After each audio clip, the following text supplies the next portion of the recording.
早晨啊，大家好，歡迎嚟到晨光暖愛心冰冰讀聖經嘅時候。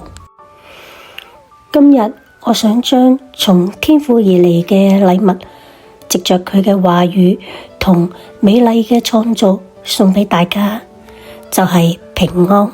約翰福音16章33節，我將這些事告訴你們，是要叫你們在我裏面有平安。在世上你們有苦難，但你們可以放心，我已經勝了世界。呢句是要叫你們在我裏面有平安。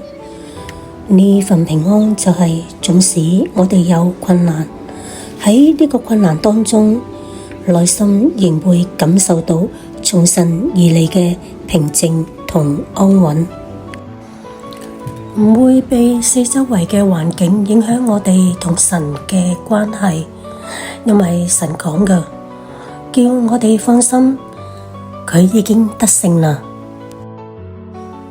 睇下樹縱使經歷到狂風暴雨，但係佢哋嘅根都會緊緊咁樣抓住嘅大地，雨水讓佢得到滋潤而成長。風雨過後未必有彩虹，但一定有天晴。今日呢份禮物，佢已經為你預備好啦，就係喺佢裏面係平安啊！親愛嘅天父，此時此刻，求你將呢一份出人意外嘅平安放喺我哋心裏面，作我哋隨時嘅幫助同力量。願你嘅靈更新我哋嘅心。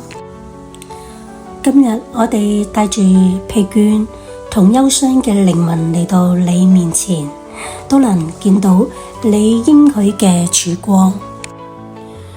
願喜樂嘅泉源喺我哋裏面湧流，永不枯竭。奉主耶穌基督聖名祈求，阿門。多謝你哋今日一齊聆聽神嘅話語，